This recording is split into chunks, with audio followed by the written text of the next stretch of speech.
ईरानी परमाणु कार्यक्रम पर इस वक्त जो बड़ी खबर आ रही है वो ये कि ट्रंप के दूत विटकॉफ ने बहुत बड़ा दावा किया है। 7 दिन में एटम बम बना सकता है ईरान।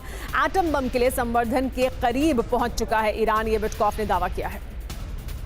तो देखिए क्या है बड़ी जानकारी जो ट्रंप के स्पेशल दूत विटकॉफ ने जानकारी सामने रखी है। 7 दिन में ईरानी एटम बम तैयार हो जाएगा, ये कहा जा रहा है। स्टीव विटकॉफ ने यह दावा किया है। 1 हफ्ते में पूर्ण यूरेनियम संवर्धन कर लेगा ईरान। हथियार स्तर तक यूरेनियम का संवर्धन करने में सक्षम है।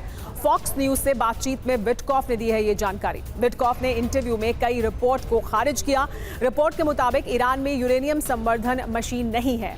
रिपोर्ट में ईरान के पास यूरेनियम सामग्री तक पहुंच भी नहीं है।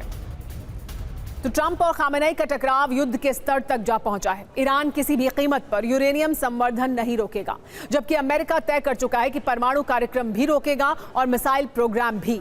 ईरान के सख्त तेवर देखते हुए ट्रंप आक्रामक हो गए हैं। 2 इमरजेंसी मीटिंग में ईरान पर हमले का ब्लूप्रिंट बनाने का फरमान दे दिया है।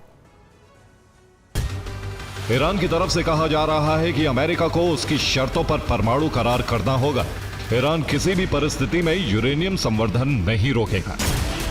ट्रंप ने टॉप कमांडर्स को मीटिंग में बुलाया था, जिसमें ईरान पर हमले का ब्लूप्रिंट तैयार करने को कहा। डेल्टा फोर्स कमांडो को स्पेशल ऑपरेशन के लिए तैयार रहने को कहा। इस बीच एयरफोर्स कमांडर के साथ भी लंबी बात हुई। ईरान पर एयर स्ट्राइक का रोड मैप तैयार किया गया, जिसमें कहा है मिस्टर प्रेसिडेंट ईरान को लेकर निराश है, जल्द ही बड़ा फैसला लिया जा सकता है। लेकिन युद्ध के मैदान में क्या हो रहा है ये हम आपको सिर्फ बता नहीं रहे हैं। ईरान अमेरिका टक्कर के बीच वॉर जोन में मौजूद है टीवी9 भारतवर्ष। टीवी9 संवाददाता Manish Jha war zone Israel पहुंचे हैं, इजराइल में मौजूद हैं इस वक्त टीवी9 भारतवर्ष संवाददाता मनीष झा और उनके साथ कैमरा पर्सन मदन भी वहां मौजूद हैं।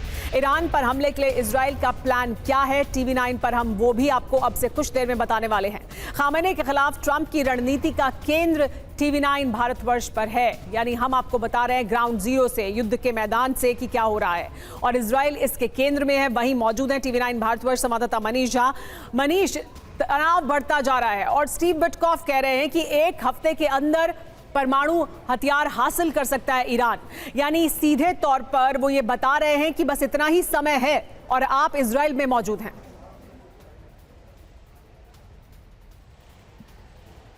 बिल्कुल सुमेरा, देखिए इस वक्त टीवी9 की टीम इजराइल के तेल अवीव में मौजूद है और यहाँ आकर मुझे 2 चीज़ समझ में आ रही है कि इजराइल ने तैयारी कर रखी है।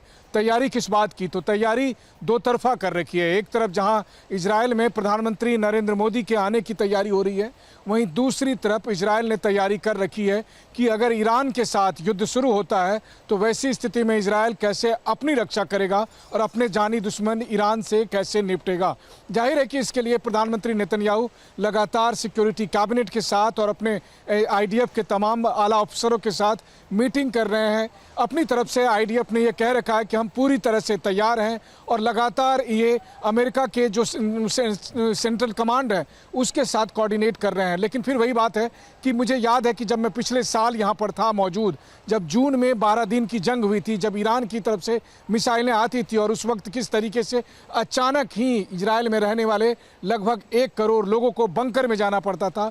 इस बार के हालात को देखकर सबको ये इस बात का एहसास है कि ये लड़ाई आसान नहीं होगी, बल्कि ये लड़ाई और ज़्यादा मुश्किल होगी। लेकिन हाँ, हमेशा की तरह अगर आप इजराइल के लोगों से, इजराइल के सुरक्षा अधिकारियों से या इजराइल के किसी भी व्यक्ति से आप पूछें कि क्या इजराइल तैयार है, तो इनका कहना यही है कि इजराइल को हमेशा तैयार रहना होता है और इस बार ईरान को लेकर इजराइल पूरी तरह से तैयार है। सुमेरा जी हाँ, लेकिन देखिए ईरान को लेकर आज इजराइल में बहुत बड़ी बैठक हो रही है। तैयारी किस तरह की है ये ग्राउंड जीरो से हमें मनीष बता रहे हैं। नेतन्याहू टॉप अधिकारियों के साथ बैठक करने वाले हैं। इजरायली सेना की तैयारियों पर चर्चा होगी इस बैठक में। सुरक्षा कैबिनेट की अहम बैठक भी बुलाएंगे, ये जानकारी मिल रही है। यानी इजराइल अपनी तैयारी पुख्ता कर रहा है, मजबूत कर रहा है और इजराइल की तरफ से संकेत ये है कि अमेरिका पीछे हट सकता है लेकिन इजराइल नहीं। इजरायली सेना की तैयारी पूरी है और वो किस तरह की तैयारी कर रहे हैं वो इन तस्वीरों से भी सामने आया। यानी बैठक को बुलाया गया है नेतन्याहू द्वारा, अहम बैठक और बुलाने वाले हैं। एक और बड़ी जानकारी है आपको बता दें, ईरान इस बीच अपने प्रॉक्सी को एक बार फिर मजबूत कर रहा है।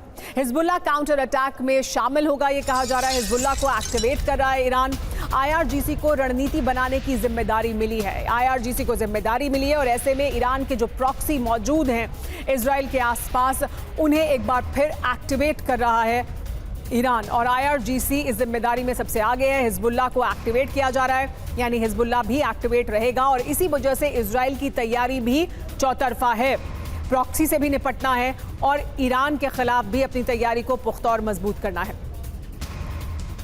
तो खामेनेई का हिजबुल्लाह प्लान क्या है? ट्रंप परेशान क्यों है? ईरान जरूरत पड़ने पर हिजबुल्लाह को सक्रिय करेगा। इजराइल और अमेरिकी ठिकानों पर हमला लक्ष्य होगा हिजबुल्लाह का। ईरान सीधे युद्ध से बचते हुए अमेरिका को जवाब भी देगा अपने प्रॉक्सी के जरिए, हिजबुल्लाह के जरिए। खामेनेई और आईआरजीसी की डेटरेंस रणनीति का हिस्सा है प्रॉक्सी संगठन हिजबुल्लाह, जिसमें शामिल है। आईआरजीसी एक बार फिर लेबनान में रणनीतिक हिस्से को संभाल रहा है और यहां से उसको एक्टिवेट भी किया जाएगा अगर इस तरह के हालात, युद्ध जैसे हालात बनते हैं। मनीष हमारे साथ बने हुए। मनीष, इजराइल में आप मौजूद हैं। इजराइल किस तरह की तैयारियां कर रहा है, कैसे बैठकें हो रही हैं, इसकी हम जानकारी दे रहे हैं। लेकिन इजराइल को दो तरफा तैयारी करनी है और उस तैयारी को वो मजबूत कर रहा है, यानी प्रॉक्सी को भी कहा जा रहा है कि एक्टिवेट किया जाएगा और ये हमेशा होता भी है। एक तरफ ईरान की साथ अगर कोई भी गतिविधि बढ़ती है तो प्रॉक्सी एक्टिवेट हो जाते हैं, जिसमें हिजबुल्लाह खास तौर पर इजराइल की तरफ हमले शुरू करेगा।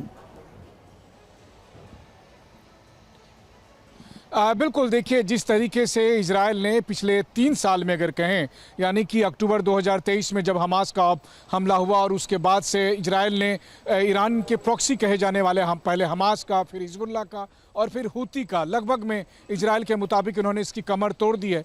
तो इन्हें यह लगता है कि इस प्रॉक्सी को बहुत हद तक कंट्रोल किया जा चुका है।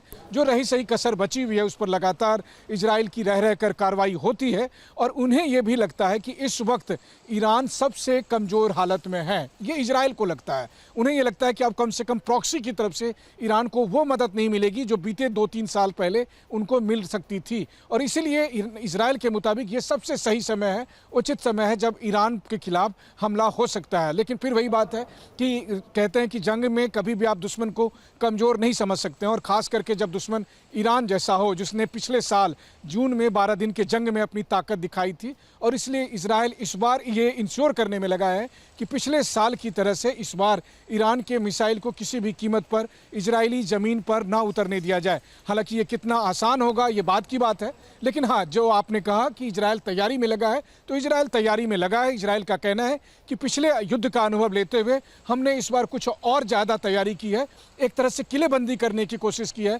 ताकि कम से कम ईरानी मिसाइलों को इजरायली एयर स्पेस तक आने दिया जाए। लेकिन फिर वही बात है कि ईरान का भी दावा है कि हमने भी ऐसे मिसाइल और अपन को इम्प्रूव किया है ताकि इस बार अमेरिका या इजराइल किसी भी कीमत पर उसे रोक नहीं पाए। तो दोनों पक्ष के अपने अपने दावे हैं, लेकिन उसके बीच में कब युद्ध शुरू हो जाए किसी को नहीं पता है। और यही वजह है कि हर तरफ एक अलग किस्म का बेचैनी है, अलग किस्म का तनाव है, चाहे वो इजराइल में हो, ईरान में हो। ईरान में रहने वाले भारतीयों के लिए जहां भारत सरकार ने एडवाइजरी जारी की है, वहीं दूसरी तरफ यहां पर भारत सरकार के बहुत से अधिकारी मौजूद हैं, क्योंकि 2 दिन के बाद प्रधानमंत्री नरेंद्र मोदी आने वाले हैं। तो आप सोचिए कि भारत का एक अजीबोगरीब कनेक्शन ईरान इजराइल युद्ध में देखने को मिल रहा है। लेकिन इन सब के बीच में अगर युद्ध की बात करें तो यहाँ पर रहने वाले किसी भी आदमी से आप पूछिए, सबके मुंह से एक ही जवाब निकलेगा, हमें एक्चुअली नहीं पता कि ट्रंप क्या फैसला लेंगे, क्या एक्शन लेंगे और कब अचानक युद्ध शुरू हो जाएगा और हमें बंकर में भागना पड़ेगा। जी मनीष, शुक्रिया इस तमाम जानकारी के लिए। मनीष ग्राउंड जीरो पर इजराइल में मौजूद हैं और वहां से लगातार हमें और भी जानकारी देंगे।